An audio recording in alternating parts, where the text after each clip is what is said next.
Welcome everybody to this third workshop on physics. My name is Fabio Buitrago. I'm the course director with ROATAN Dive Academy, and I'm going to be talking today about the Dalton's law and Henry's law, two very important laws that apply to lots of different diving circumstances.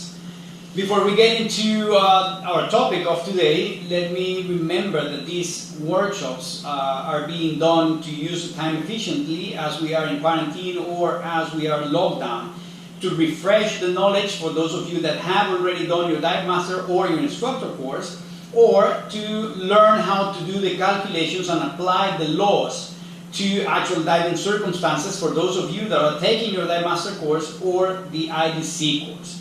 So, for getting into these topics, I'm talking about the Dalton's law and the Henry's law, please take your encyclopedia of recreational diving and find the information I'm going to be talking about in pages 431, 432, and 33, in which you can find all the calculations and the explanations and formulas of how to apply the Dalton's law to actual diving circumstances. Okay, so for getting into our topic, let's read the Dalton's law. It says, the total pressure exerted by a mixture of gases is equal to the sum of the pressures of each of the different gases making up the mixture. What does that mean? Dalton found out that the summatory of all the individual pressures that the elements within a mixture of a gas are going to be equal to the total pressure or the ambient pressure. And these individual pressures are called partial pressures because it's just a fraction of the total pressure that the mixture is doing against our tissues, against a liquid, right? So if we put a gas and a liquid together, we put a gas in contact with the liquid, the gas is going to make pressure on the liquid, and the liquid is going to come solved into the gas is going to come solved into the liquid, and that's Henry's law. We're going to talk about that in a couple of minutes. So, according to Dalton, all the individual partial pressures added up are going to be, as a result, are going to give us the total pressure, which is going to be the ambient pressure. And therefore, we can also come out with a formula in which the partial pressure of one of the gases is going to be given by the total pressure or the ambient pressure multiplied by the percentage or the fraction of the gas within the mixture. In this case, the percentage is going to be expressed as a decimal. So, for example, if we have in air that we're breathing right now, right, at 1 atmosphere, because we are out of the water, the components of the air are going to be oxygen, in which we have 21%. But 21% of 1 atmosphere is going to be 0.21. And nitrogen, which is going to be, for all the practical purposes, the second gas, is going to be 79%. So the decimal of 79, or the 79% of 1, which is the ambient pressure, is going to be 0.79. So if I add up these two numbers, I'm going to get to, as a result, I'm going to get 1, which is the ambient pressure. Okay, so again, if I want to find out what's the partial pressure of the oxygen in the air that I'm breathing right now, I know that the ambient pressure is 1 atmosphere. And if I multiply that times the percentage of the gas, which I know is 21%, but expressed as a decimal, is going to be 21.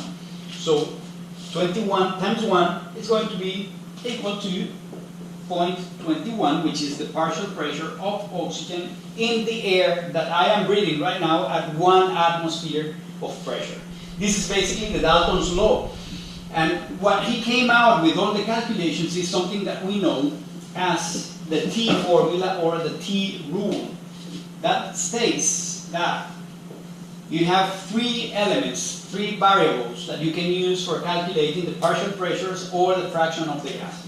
So we're going to place the fraction of the gas on the left side of the formula.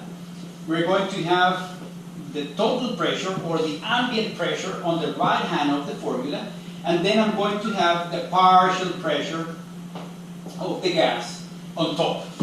So according to Dalton's law, if I have two of these three variables and I want to find the third, I just need to do a simple mathematical operation. If I do not have the fraction of the gas, I have the partial pressure and I have the ambient pressure, I'm going to divide these, because this is on top of the line, the partial pressure divided into the ambient pressure will give me, as a result, the fraction of the gas. If I do not have the partial pressure of the gas, and that's what I'm trying to find out, but I have the fraction of the gas and I have the ambient pressure, I have to multiply these two because they are on each side of the formula, and as a result, I'm going to obtain the partial pressure. And the same would be for the ambient pressure. If I don't know the ambient pressure, let's say I want to find out what's the depth, the maximum depth. So I would need to know what would be the ambient pressure to calculate the depth, and for that I would need to divide the partial pressure of the gas into the fraction of the gas within the mixture to come out with the result of the ambient pressure or the total pressure. So I'm going to apply these formula to some exercises so you see how this applies to calculation. In this case, what I'm going to do is find out what's the partial pressure of a gas within the mixture. So let's read the first question. It says, what is the partial pressure of oxygen in air if we are diving at 10 meters of depth in salted water? So I'm going to put all the information. So we know air is our mixture, right? And we're finding out, or trying to find out, what's the partial pressure of oxygen if we go diving at 10 meters of depth in salted water. So I'm going to just get the information I can from these data. What's the percentage of the oxygen within the air? It's 21%, so the fraction of the gas is going to be 0.21 expressed as a decimal. And then what's the ambient pressure or the total pressure at 10 meters of seawater? That's going to be 2 atmospheres or 2 bar, right? So now, for finding out what's the partial pressure of oxygen, I'm going to have 0.21, which is the fraction of the gas, and 2 atmosphere, which is the ambient pressure. So basically, I don't have this number, I have to multiply these two. So the partial pressure of oxygen is going to be equal to 2 times 0.21, it's 0.42 atms. So this is the partial pressure of oxygen. Why do I want to know the partial pressure of oxygen? It's because you know, as a nitrox diver, that you have a limit on the maximum partial pressure of oxygen that we can dive to, or we can tolerate, right? And that's 1.4, the partial pressure of oxygen. So I cannot exceed 1.4.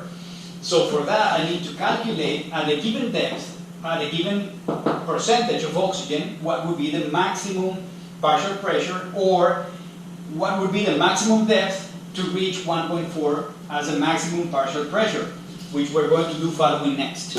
So let's do one more of these calculations so you see how these calculations are done. But now I'm going to use nitrox instead of air.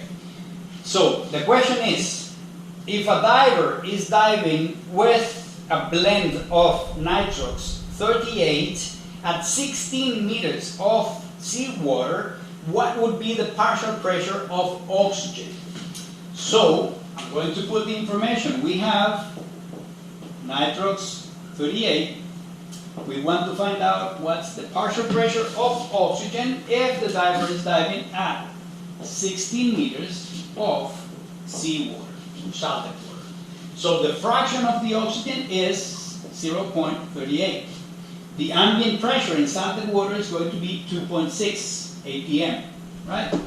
So now I just add the information to the formula, so PO2 on top, and then I have 0.38 and 2.6 on this side of the formula. So basically multiply 0.38 times 2.6 will give me the partial pressure of oxygen, that it's going to be 0.98 atm.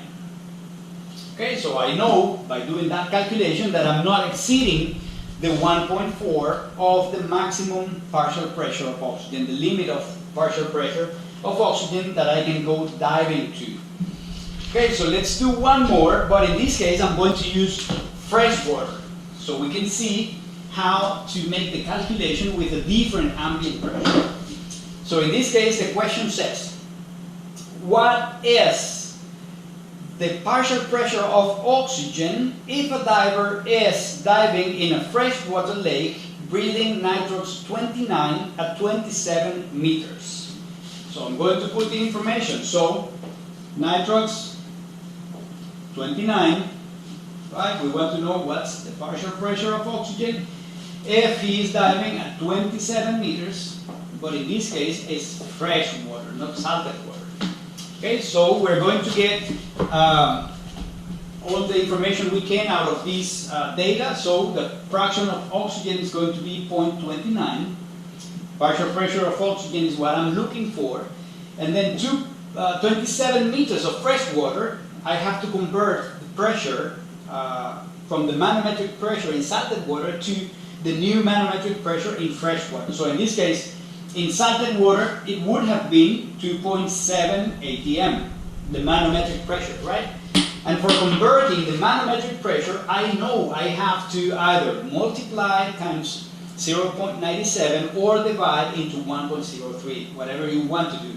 So 2.7 divided into 1.03 will give me a new manometric pressure in fresh water of 2.62 atm.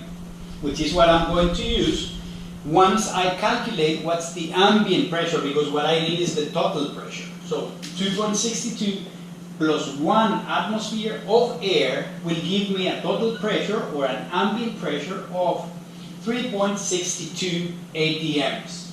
So now the fraction of the gas is 0.29 times, because this is going to be multiplied, 3.62, and that will give me as a result the partial pressure of oxygen. So 0.29 times 3.62 equals 1.04 atm. So I know that according to Dalton's law, I have this partial pressure of oxygen, and I am within the limits of the maximum allowed partial pressure, which is 1.4.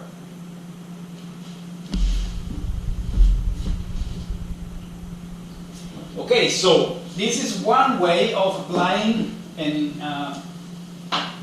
using the Dalton's law in diving circumstances. Now let's apply the Dalton's law to another calculation, which is a very common, and we are going to use also the T rule, the T formula, right? Which is calculating the maximum depth. Why do I want to know what's the maximum depth? Because as we have been saying, there is a maximum partial pressure of oxygen, which is 1.4. So you need to know how deep can you go to reach or not to reach the 1.4 partial pressure of oxygen that is the maximum allowed for a given dive, for a given blend, in a given environment. Okay, so what I'm going to do now is I'm going to apply this information, this formula to some cases. So here's the first question. What is the maximum depth a diver can go diving to if he is breathing nitrox 39 in salted water? Okay, so we have nitrox 39 and we want to know what's the maximum depth. The maximum depth is going to be directly related to the ambient pressure, because I know every 10 meters I have 1 atmosphere, so I can calculate the ambient pressure, right? So now that I have that information, I know also that the maximum partial pressure that I can go diving to, the partial pressure of oxygen, the maximum, is going to be 1.4 atm. So basically what I need now is to fill on the T rule. I have 1.4, which is the partial pressure, the maximum partial pressure of gas. And then the fraction of the gas is going to be on this side, so this is 0.39. And if I divide these two, I'm going to obtain as a result the ambient pressure. Okay, so 1.4 divided into 0.39 will give me the ambient pressure, and that would be 1.4 divided 0.39. The ambient pressure is going to be 3.5 atm. This is the ambient pressure in which I'm going to reach 1.4. If I just take 1 atmosphere of air out, I'm going to have 2.4 atm. If I multiply that times 10 to obtain meters, I'm going to find out that the maximum depth I could go diving with nitrox 39 is going to be 25 meters of seawater. This is how you apply the Dalton's law to the calculation of the maximum depth for a given blend in salted water in this case. Let's do one more using salted water, and then we can make an exercise using fresh water, or diving in fresh water, so you see how the conversion is made. So here's the question in salted water. What's the maximum depth in the ocean that a diver can go diving if he is using nitrox 24? Okay, so we have nitrox 24, and we know the partial pressure of oxygen, the maximum is 1.4 atm. So I'm just going to put the numbers on the T rule. 1.4 divided the fraction of gas, which is 0.24, will give me the ambient pressure, which is what I'm looking for. Okay, so I'm going to divide 1.4 into 0.24, and that will come out to 5.8. So the ambient pressure in which I'm going to reach 1.4 of partial pressure of oxygen is going to be 5.8 atm. Minus 1 atmosphere of air, that's going to be a manometric pressure of 4.8 atm times 10, because every 10 meters we have 1 atmosphere, that's going to be 48 meters of salted water. Meaning that breathing nitrox 24, I could dive to a maximum depth of 48 meters. Very easy, right? So let's do one now, but instead of diving in salted water, we're going to dive in fresh water. Okay, so here's the question. What's the maximum depth a diver can go diving in a freshwater lake if he is using nitrox 31? Okay, so nitrox 31 is my blends. The maximum partial pressure of oxygen is 1.4. Right, so I'm going to put the numbers on the formula. Again, 1.4 divided, I know that, into 0.31 is going to be equal to the ambient pressure. And in this case, 1.4 divided 0.31 will give me a result of 4.51. This is the environmental, the ambient or absolute pressure. I'm going to subtract 1 atmosphere of air, so the manometric pressure is going to be 3.51. But this is, because we are calculating every 10 meters, 1 atmosphere is going to be salted water, so I need to convert that manometric pressure to freshwater pressure. So for that, 3.51 times 0.97 or divided into 1.03 is exactly the same. It doesn't matter. So 3.51 divided into 1.03 will give me, as a result, into 1.03, it's going to give me a result of 3.40 atm. This is manometric pressure, right? So now that I have the manometric pressure, I can multiply times 10, and I'm going to find that the maximum depth I can go diving with nitrox 31 in fresh water is going to be 34 meters. Right. This is another way of utilizing the Dalton's law to learn how deep can you go breathing a mixture which is not air, in this case nitrox. Okay, there is one more application that we can have of the Dalton's law, and that is calculating what we call the equivalence air depth. What's the equivalent air depth? The equivalent air depth is the depth in which you will reach the same partial pressure of nitrogen if you were breathing air. Okay, so let's say you're breathing a different blend. You're breathing nitrox 32, 28, 34, right? And you want to know what's the equivalent air depth, because maybe you didn't have a table for that blend and you want to plan your dive. So you want to learn what's the maximum depth you could go diving with that blend, or you want to know how long can you dive with that blend and what would be your pressure group. So instead of doing calculations, which you can as well, you can find out what's your equivalent air depth and then use that equivalent air depth as if you were diving with air. So you can use the regular recreational dive planner and plan your dive as if you were breathing air and diving with air, but we know you're diving with a different blend, right? So the equivalent air depth is the depth in which, if you were diving with air, you would find the same partial pressure of nitrogen, not oxygen, but nitrogen. And the equivalent air depth has a formula that we're going to use, and I'm going to write it down so we can use it in the following exercises, which is 1 minus the percentage of oxygen expressed as a decimal. In this case, what we're doing is calculating the fraction of nitrogen, right? And this is going to be multiplied times depth plus 10, which is 1 atmosphere of air, so we can have an equivalency in meters of the ambient pressure. And then that is going to get divided into 0.79, which is the fraction of nitrogen in air. And at the end, when we do all that calculation, we are going to subtract 10 to reduce the atmosphere of air that we added up at the beginning. Okay, so using that formula, we're going to find out what's the equivalent air depth for a given blend. So if we are breathing, this is the question. What is the equivalent air depth if a diver is diving in salted water, breathing nitrox 33 and diving at 22 meters of depth? Okay, so I'm going to put the information I have right here on the side so we can see. Okay, so the diver is breathing nitrox 33.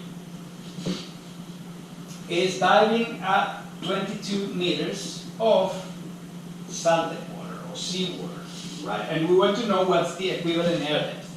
So what we're going to do is we're going to put all the information on the formula. So 1 minus the percentage of oxygen expressed as a decimal is going to be 0.33.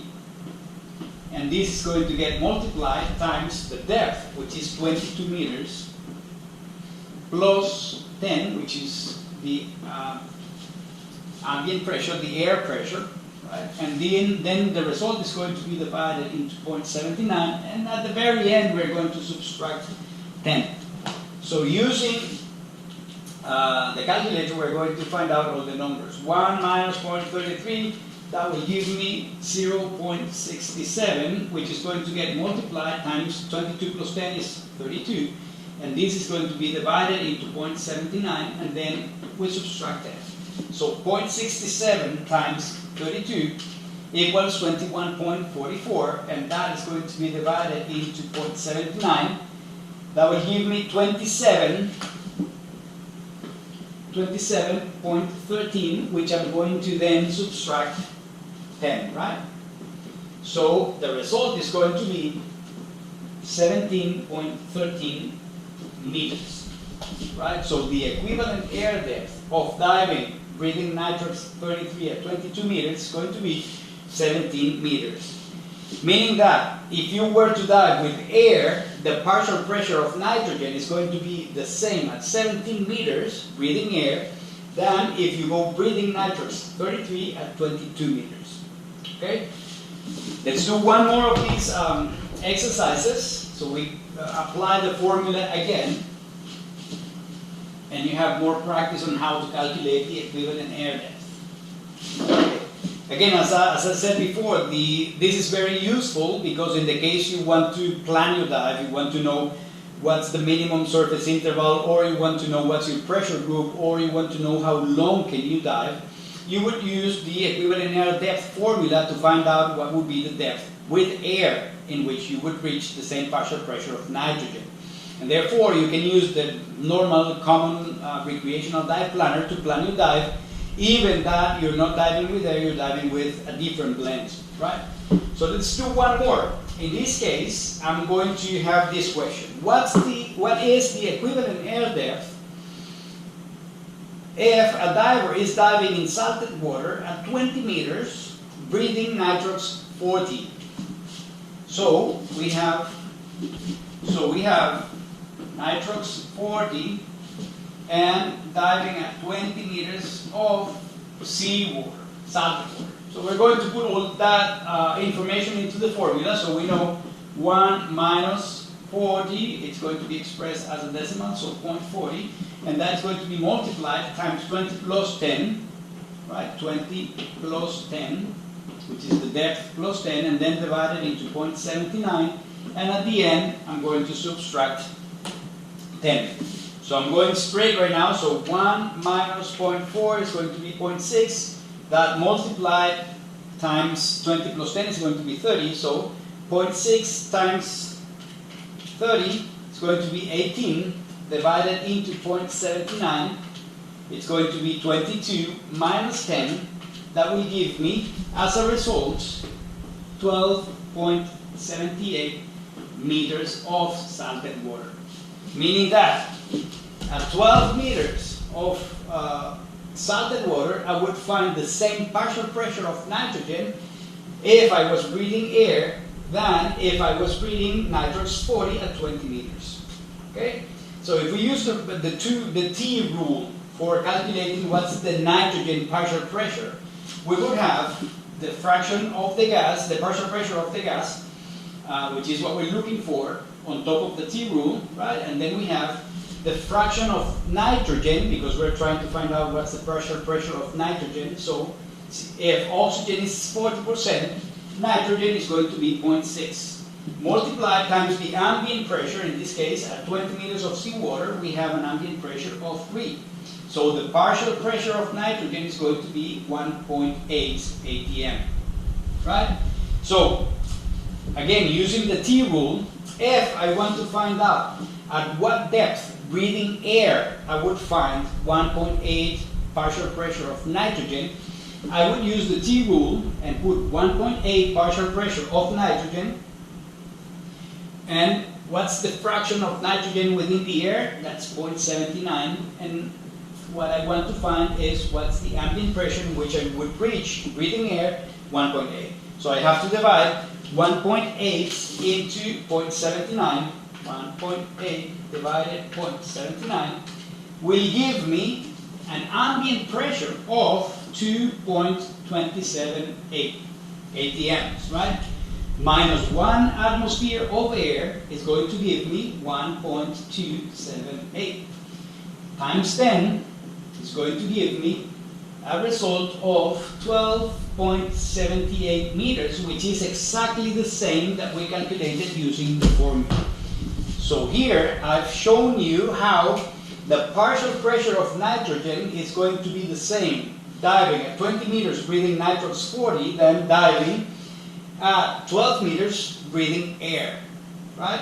So this is what the equivalent air depth is about. And then, as I said, you can apply this by calculating your plan, by planning your dive using the recreational dive plan. Okay, so that's the application of Dalton's law to actual diving circumstances.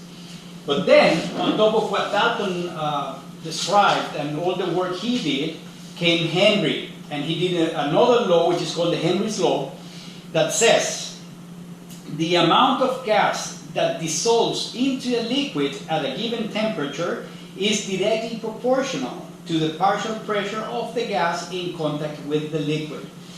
Okay, so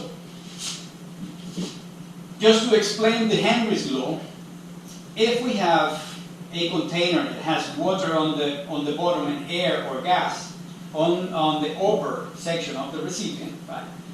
And we have pressure on this gas that is in contact with this liquid that doesn't have any of this gas solved within the liquid, right? If we wait some time, this is a clock, right? If we wait some time, the gas is going to start solving into the liquid, right? If we wait enough time, then we're going to have the two gases, the one in contact with the liquid and the one solved within the liquid, in the same pressure. Right? When we get to that point, that requires time. I'm going to just write down the time here. So when we have enough time, this has already gone all the way around, the pressure within the gas, which is called the tension of the gas, is going to be exactly the same as the pressure of the gas in contact with the liquid. And this state is called saturation or equilibrium, right? When we get to that point, then we're going to be saturated. We are in equilibrium. The two forces of the gas in contact with the liquid and the tension of the gas within the liquid are going to be exactly the same. This is basically what happens when we start diving, right? We go to a given depth, and then the pressure of the air that we are inhaling and putting in our lungs is going to be greater than the pressure of the gas that we have solved within our tissues, within our fluids, within our blood, because we haven't been yet enough time at depth to be in equilibrium. We were in equilibrium at the surface. So we are going to start, as we dive, we are going to start absorbing nitrogen because of that Henry's law. If we stay long enough, we will get to a new equilibrium in which the pressure of the gas in contact with my lung tissues is going to be equal to the tension of the gas solved within all my blood and tissues around the body. What would happen if I come the other way around? Right? So I have now lots of gas solved within my tissues, and suddenly I ascend to a shallower depth, so the pressure is reduced. So I have 4 arrows here and 2 arrows here, meaning that the gas now has less pressure and there is lots of tension of gas within the liquid because I have ascended to a shallower depth. Obviously, the process is going to be the opposite. So the gas is going to start coming out of the liquid to try to reach a new balance, a new equilibrium, or get to this saturation point in which the two forces, the pressure of the gas in contact with the liquid and the tension of the gas within the liquid, are going to be again the same. This condition in which we have more tension of the gas solved within the liquid, within our tissues, is called supersaturation.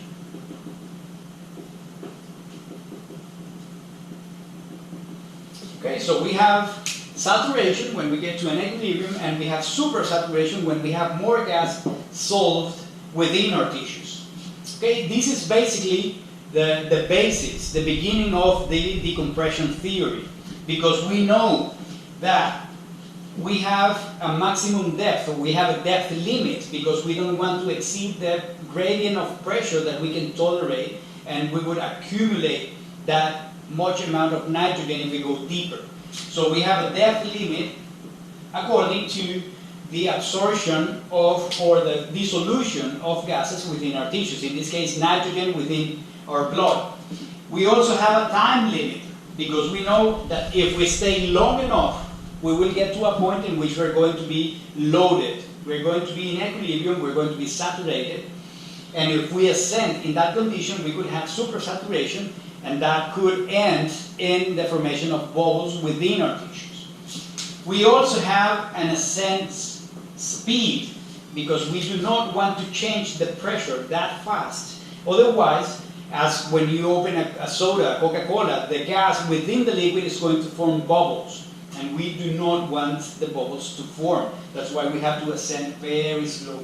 And also, we have a safety stop, because before ascending to a lower pressure, which is going to be at the surface, we want to stop for 3 minutes at 1.5 atm, which is 5 meters of depth, to allow that nitrogen dissolved in our tissues to go out. Before we ascend, as we saw in the previous seminar, the volume change is going to be larger on the last 5 meters of depth. So when we get to the surface, the volume of the gases, in this case the nitrogen salt within our tissues, is going to expand, and if there is any bubbles, they can be trapped, or they can get trapped within the tissues, and that would be a decompression sickness. So basically the Henry's law is the basis, the beginning of the theory of decompression. With that said, we have gotten to the end of this workshop. I hope you have enjoyed all the learning, all the knowledge, all the application of these two laws into diving exercises and diving circumstances. Remember, the objective of this workshop is to use the time efficiently as we are in quarantine or lockdown, and we want to refresh the knowledge, or you want to learn how to do these calculations if you're thinking on doing your dive master or your instructor course. If you have any questions on the courses that we teach, you can find that information on our webpage right here, www.roatandiveacademy.com. And you can also, if you have any questions or inquiries, you can send me an email to gopro@roatandiveacademy.com, and I will personally answer any questions you may have. Remember, these videos are going to be uploaded, this one and the previous one. The previous ones are going to be uploaded in our YouTube channel that you can find very easily, ROATAN Dive Academy. And you can download, you can share, you can refresh the knowledge and the application of these laws of the physics into actual diving circumstances. So thank you so much for getting to the end of the video. Like our channel, subscribe to our channel in YouTube, like the page in Facebook, and see you next time.